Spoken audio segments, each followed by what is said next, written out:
Hey, this is Domenic Romeo from Integrity and A389 Recordings, and you're listening to Toilet of Hell Radio. You're listening to 66.6 FM, Radio TOVH, The Flush.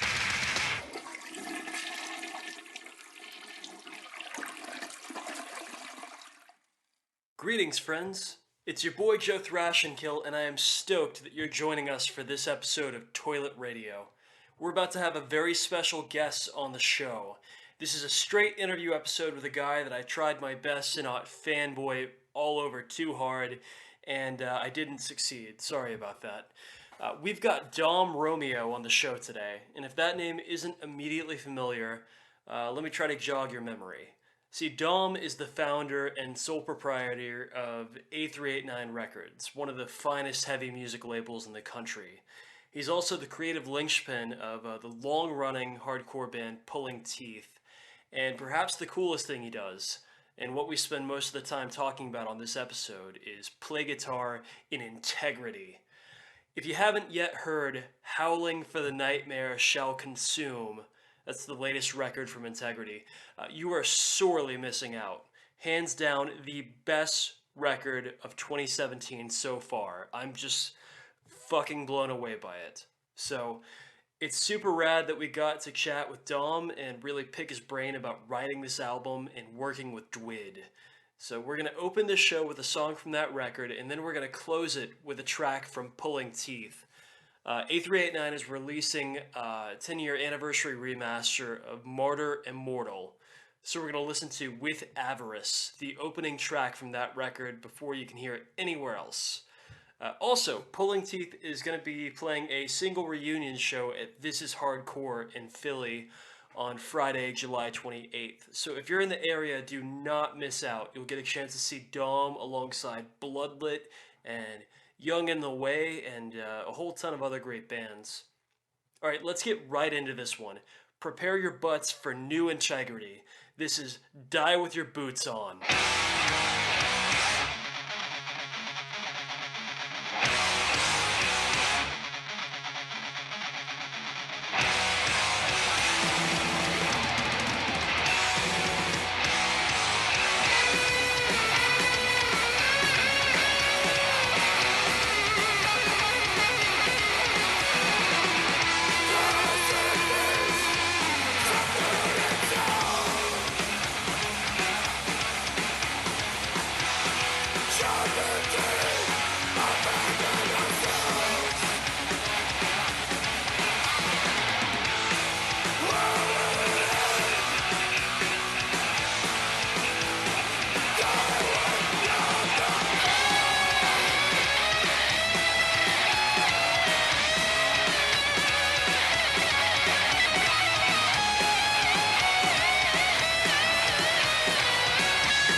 You're listening to the Toilet of Hell radio show. I'm Joe Thrashenkill. With me, I've got my co-host 365 Days of Horror, and we're here with a very special guest. Dom, how you doing today? Well, how are you?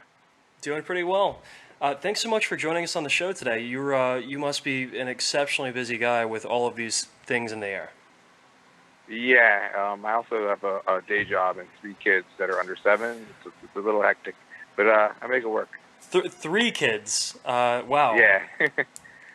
Yeah. This year they're 3, 5, and 7, so it's just absolute chaos all the time. That's incredible. One of my favorite things about following A389 Records on social media is how you post pictures of your daughter with all the merch going out. Yep. It's they're always around. They think they're helping, and I guess they're definitely helping keeping it entertaining. It's fun to do, but yeah, it's cool. I like to. If people wonder why things take too long, I like to kind of show them a window into what's actually happening, so they don't really get on my case and be like, "Why isn't my thing shipped? Or what's going on?" And when do you sleep? Been lucky. Just a question for the ages. Wherever I can, I just grab a little bit here and there, make it work.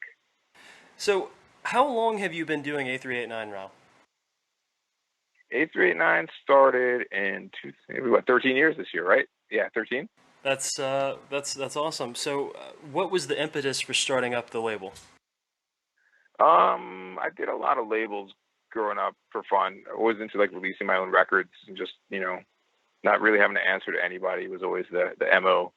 And around 2004, when I started doing it, I was in a punk band called the Slumlords, and we were playing a lot, doing a lot of festivals, just traveling around a lot. And I thought it would be a good opportunity to release bands from Baltimore that otherwise wouldn't be heard because they weren't, older dudes that worked kind of like in the boat I'm in now and weren't really able to tour. So I used it as a vehicle to be able to just help out my friends' bands at first. And, the first crop of bands had a band called Bring It On from Baltimore, and Everyday Dollars was a band from New York that featured members of the Killing Time and whatnot. And, just stuff like that. And Dark Side NYC, of course, featured members of Dark Side. That was the big kicker for me. I love Dark Side, so I was really excited about Everyday Dollars. And, from there it just snowballed. It just kind of turned into being around for so long and having just been involved with putting on shows and playing in bands. You just, get around and know a lot of people. So it was easy to put out records with a lot of friends' bands, and it just kind of snowballed from there and took on a life of its own. That is... Yeah, that's awesome. You seem to be able to do all kinds of things with this record. I recall watching a lecture that you did for Scion about releasing basically records in packages that diehard fans would really want. How did you get involved with Scion? That came about from Dwid from Integrity. He was doing a lot of stuff with them, and I had met Daniel Hall, who was one of the main coordinators for them at the time. And we just got along well and shared a lot of opinions of just, about the whole see what you want done and figure out a way to do it mentality. A lot of people look at DIY as hey, it's got to be made from these sticks and twigs and nobody can help you do anything. But I've always envisioned DIY as a way of making your ideas come to life, wherever way you can find to make it happen, make it happen. Definitely. And so yeah, we all shared that attitude, something that I agree with as well. So yeah, we just all got along swimmingly from there. And it just, again, it's always it starts off as a little pinhole and then just snowballs into what it becomes from there. So speaking of Dwid, you're on the record as a diehard Integrity fan. How did you end up meeting up with him?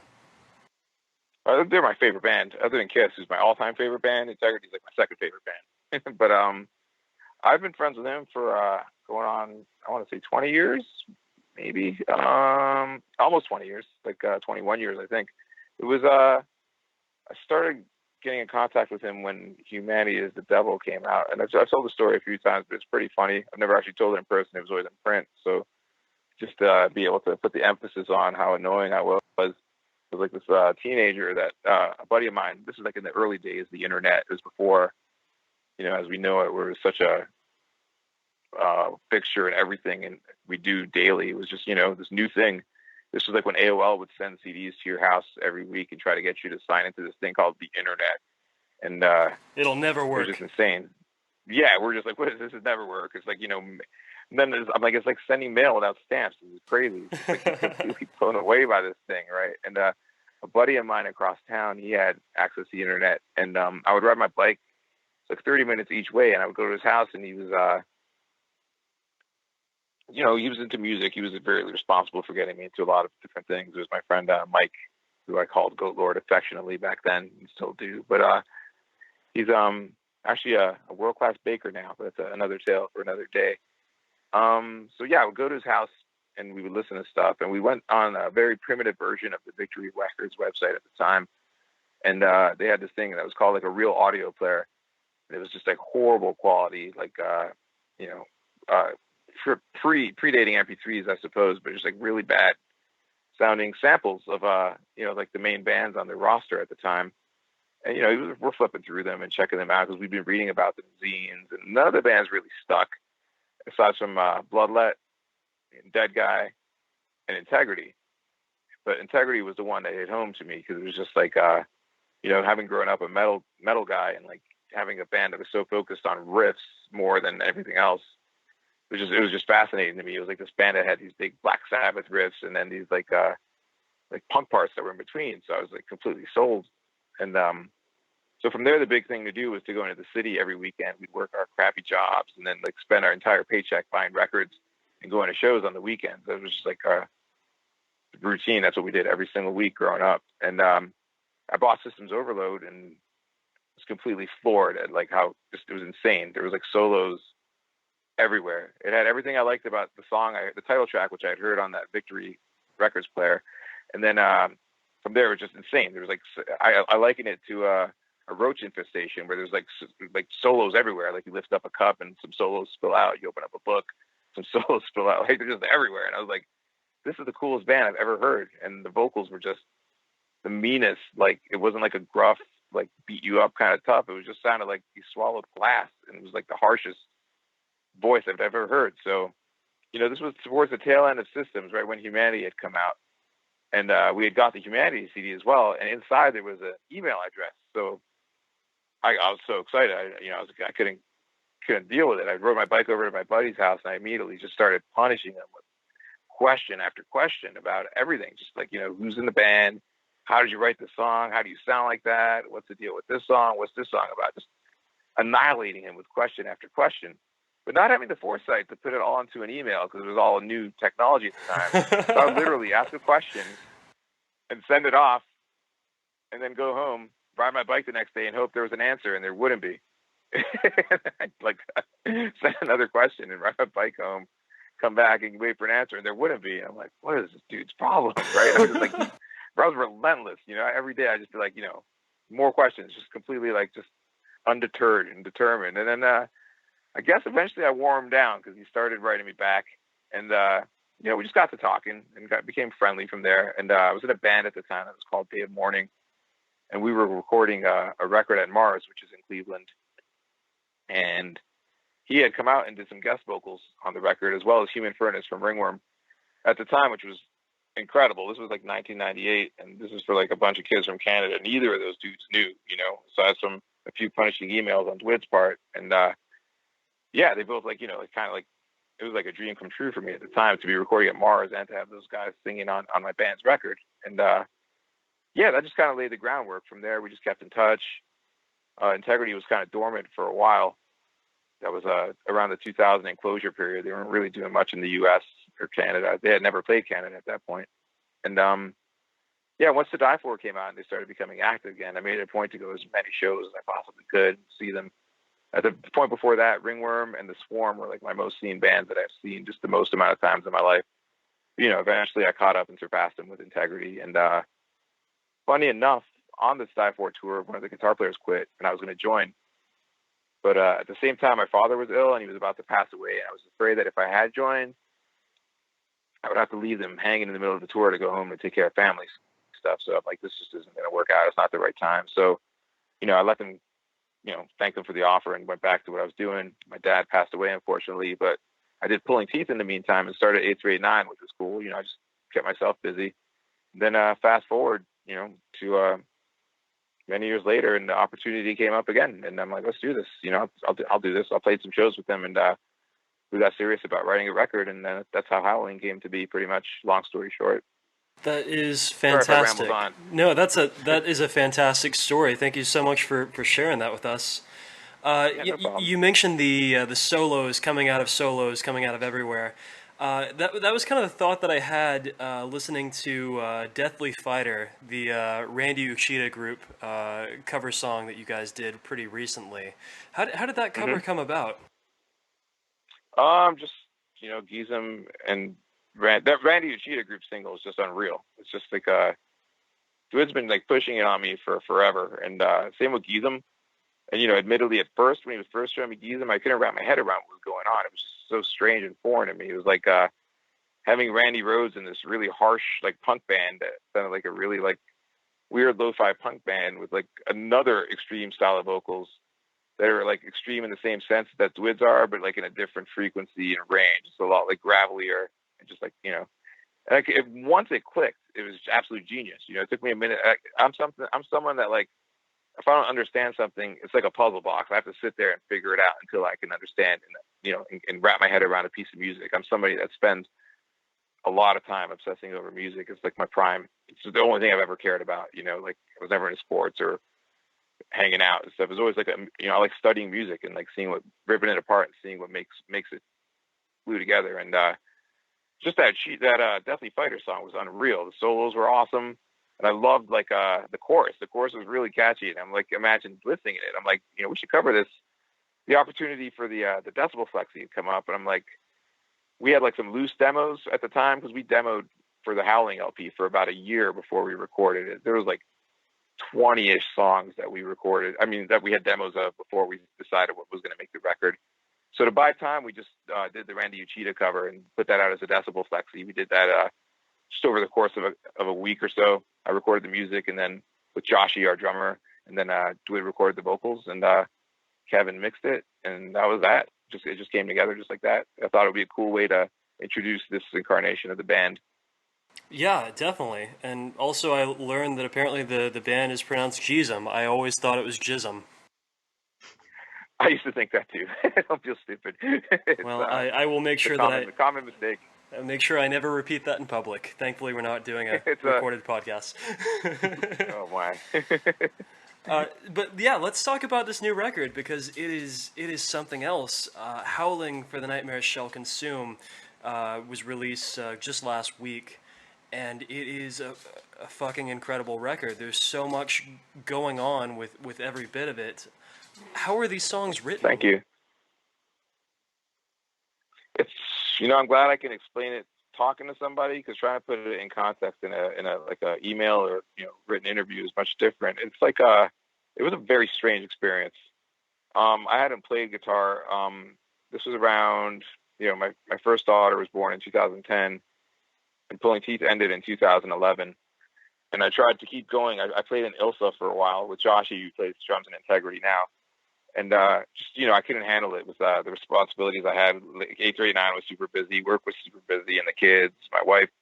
I just couldn't do it. So I just kind of abandoned music, period, which is the first time in my entire life I walked away from music, was to just be dad, kind of like get a handle on things at home.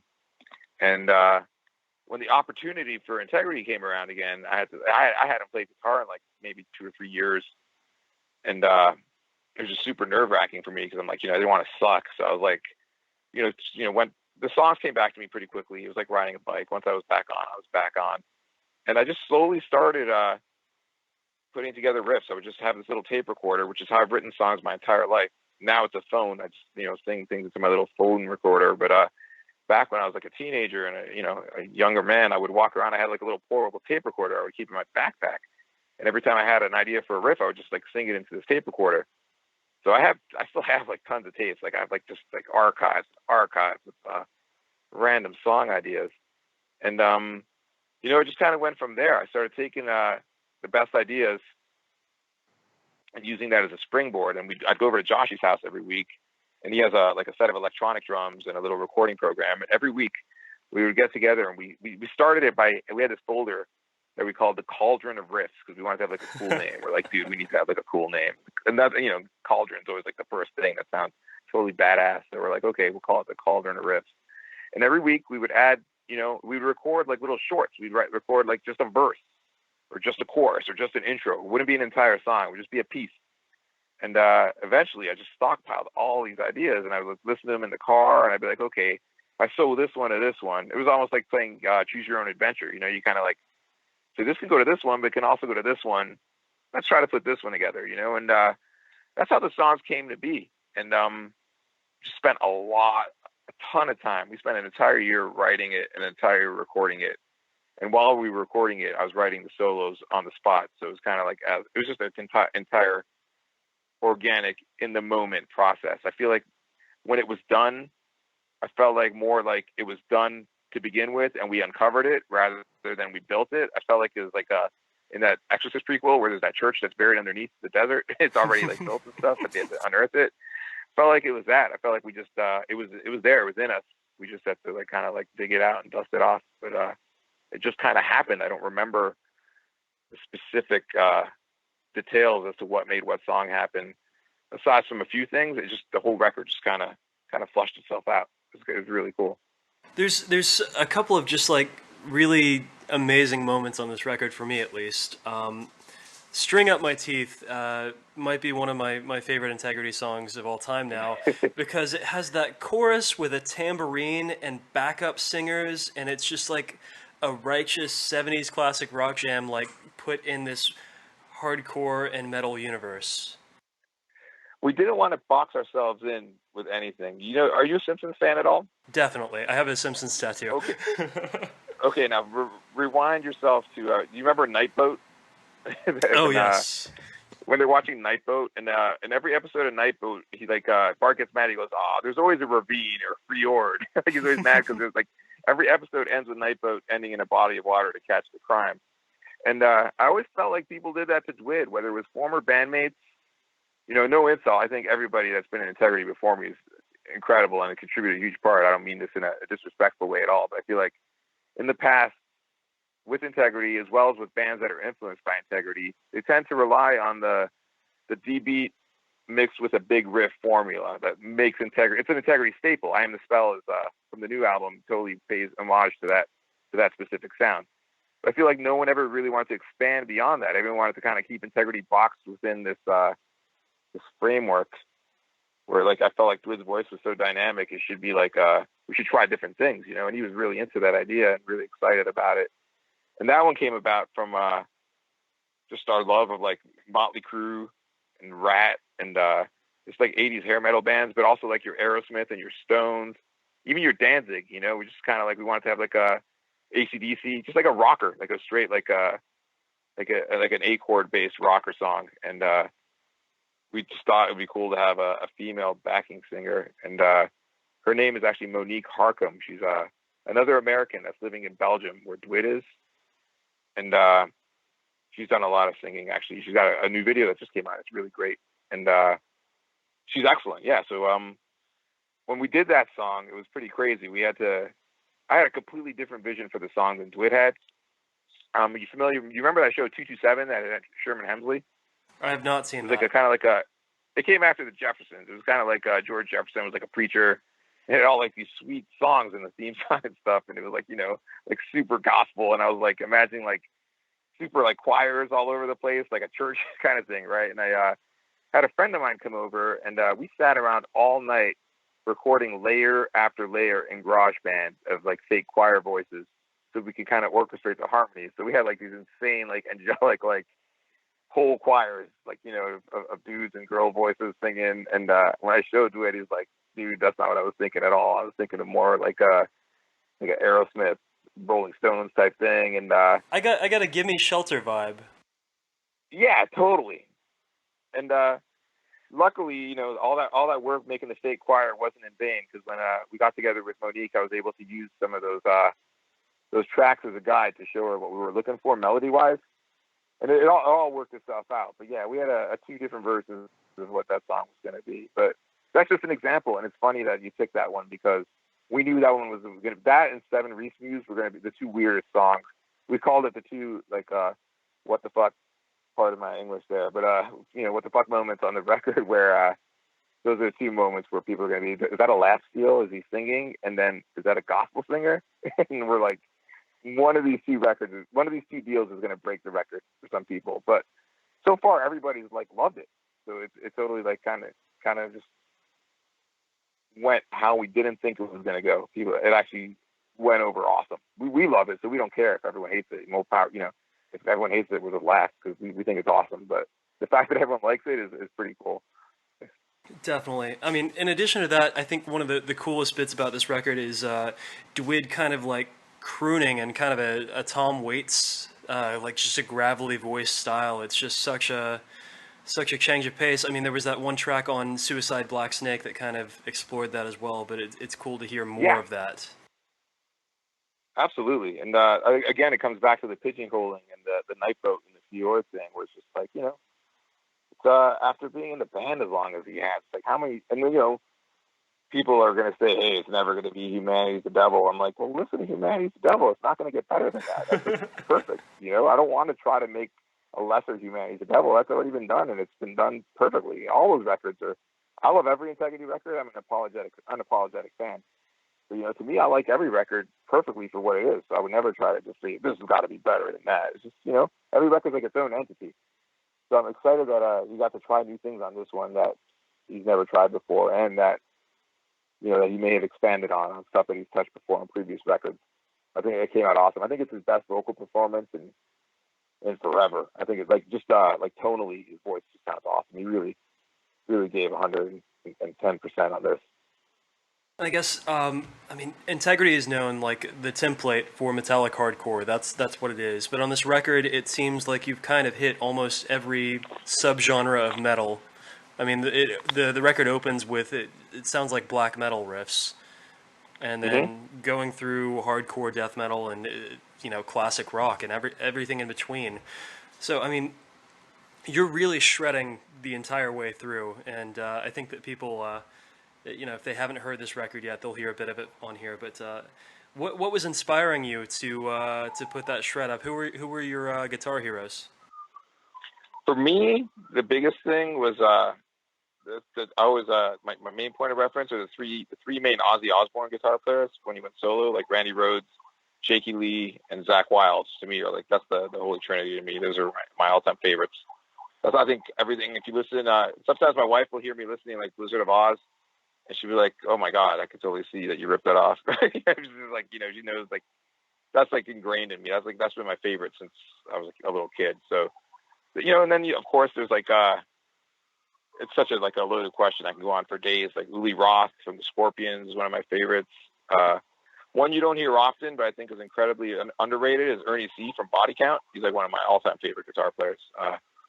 He has this really cool way of just making his solos sound really sad but really hopeful at the same time. It's just really cool, really unique. I can always tell that it's him playing, and I just really admire that.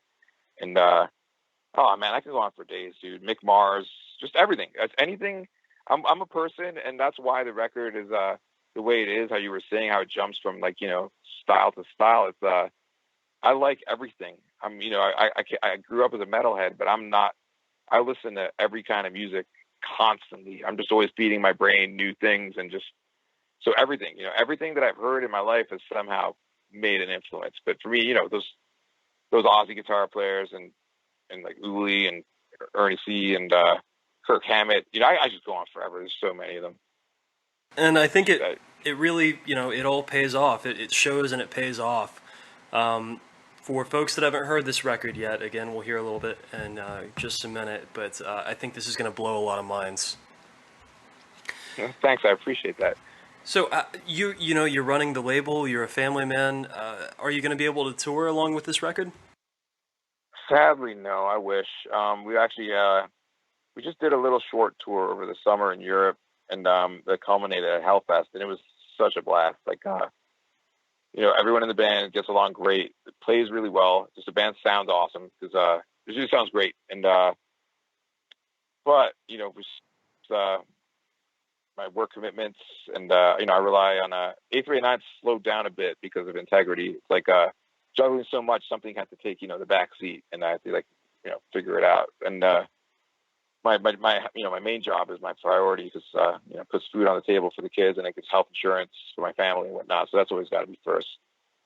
And so we just approach it like, and Dwid's in the same boat. Dwid's got a family and he's got a career, and the other dudes have jobs. So we approach it where it's just like we just play when we can, which is often, we do all right. We get around, we play festivals, and we do, like weekends where we can, but we're not a band that's going to be like, road dogging it all year. It's just not in the cards for guys like us.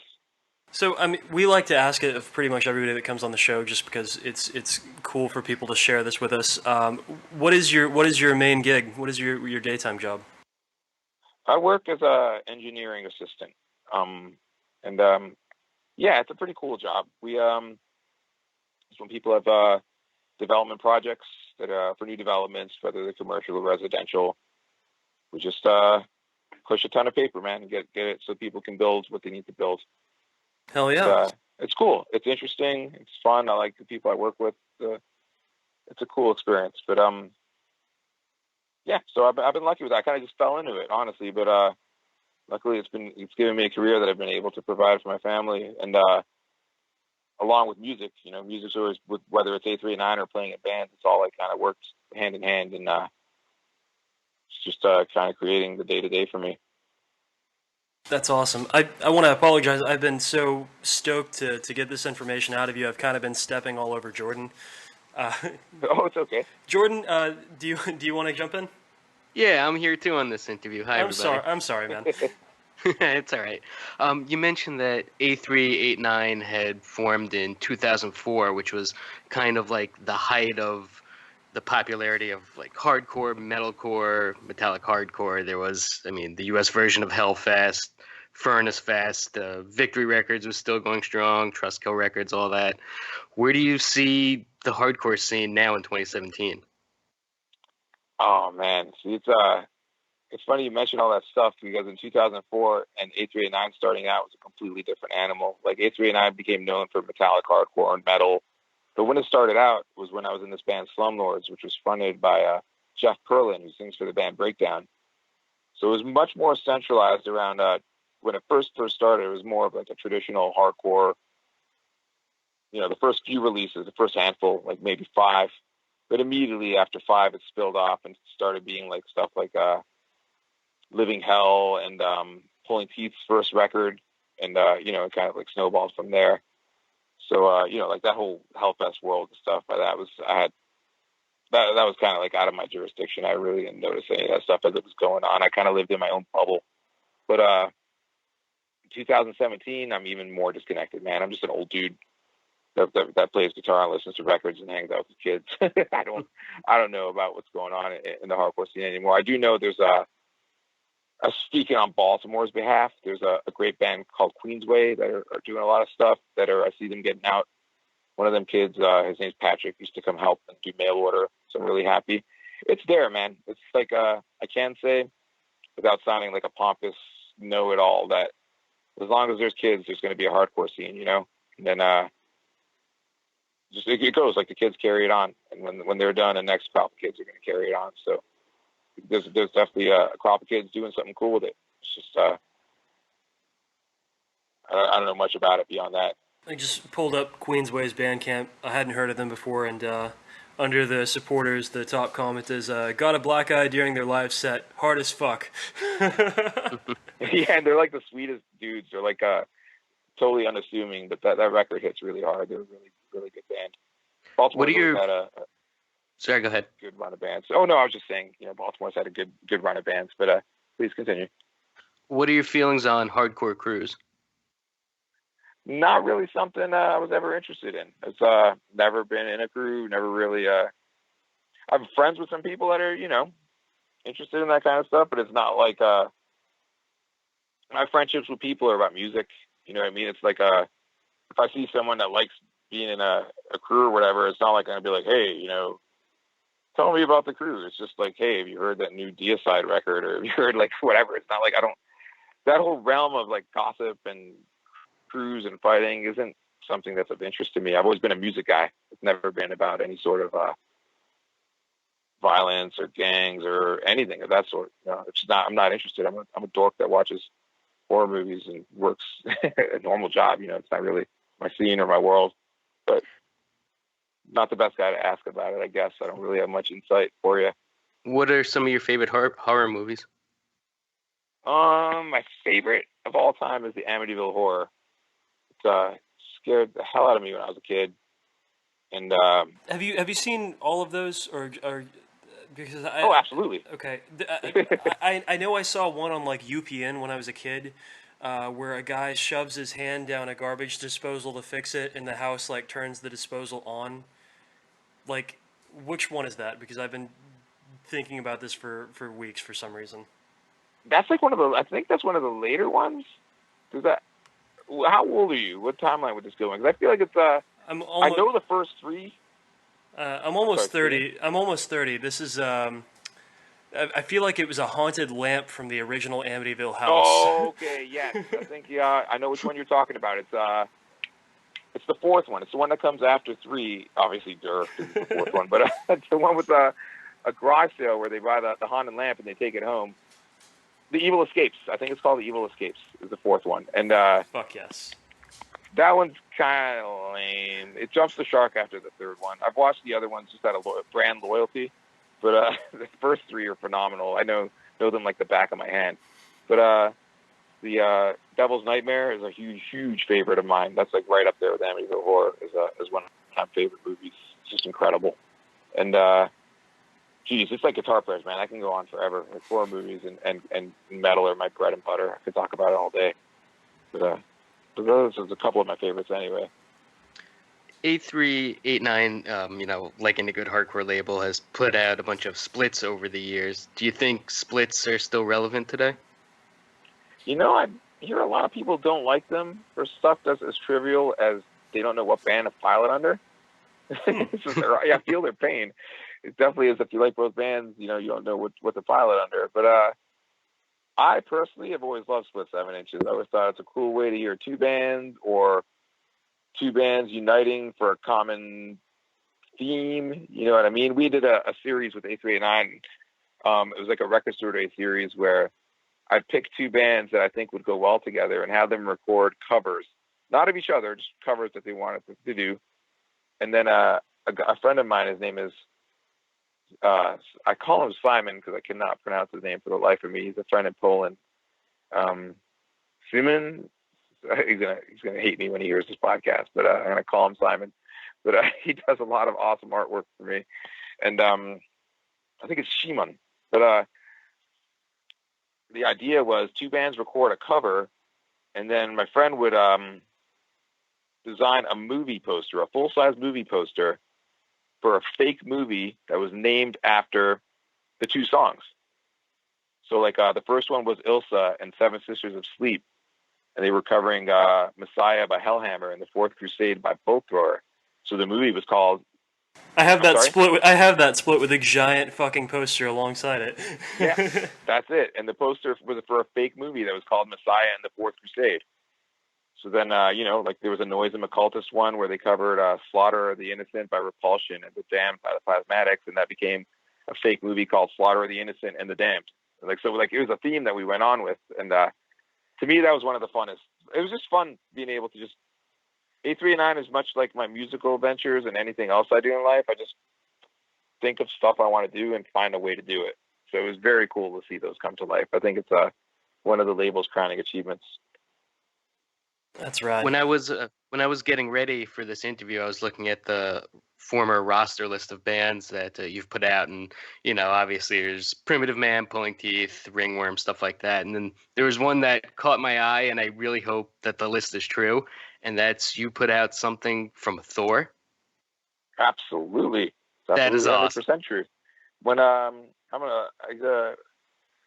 good buddy of mine, when we were teenagers back in those days that I mentioned earlier, when we were hitting the city every weekend to go record shopping and go to shows, we stumbled upon a flyer for a Thor show that was happening in the east end of Toronto at the time, which is where I grew up, outside of Toronto, but Toronto's where we would converge every weekend to buy stuff and hang out. And we went to this Thor show that was on the East End, and it was like in this really strange, almost mobster restaurant / dive bar. There was all these dudes in suits with mustaches that looked like dudes my dad would have hung out with, and maybe like a couple of random metalhead stragglers, and that was it. But Thor put on the performance of a lifetime. Like, he was playing in like Madison Square Garden. It was amazing, and he totally took the time to hang out and talk to me and my friend Goat Lord, and and our other buddies that were with us, and it just made such an impression on me that happened in like I'm gonna say 1998.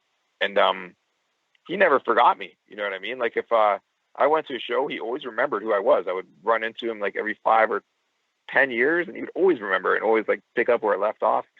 So the time came for one of the A389 bashes. We would have an anniversary concert every week where I would just put on these insane annual integrity shows with a bunch of awesome bands. And I invited Thor to come out, and Pulling Teeth was going to do a Thor cover set of my favorite Thor songs, and he was going to sing. And he was totally game for it. So we did that. We called it Thor's Teeth. And we released a record of that show because it was a professional like soundboard recording. It sounds excellent. And it's great. It's great hearing those Thor classics through Pulling Teeth's glasses. It's a little more I want to say punked out a bit, where it's a little more less rigid, and it's loose. It's fun. It's really, really interesting listen, and his banter is like just top notch. He's the best. I love that dude. I really want to check that out now. My favorite thing he's ever done was the track with Seth Putnam. So, I mean, definitely in line with the punk vibes. So that sounds like a lot of fun. Yeah, he really is the greatest. He's such a underrated. Deserves to be huge. He deserves the world. He's the best. This has just been a lot of fun for me to talk with you. Thanks so much for answering all of our fanboy questions here today. Oh, my pleasure. Thank you for having me. Thanks for caring.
You're listening to 66.6 FM, Radio TOVH, The Flush.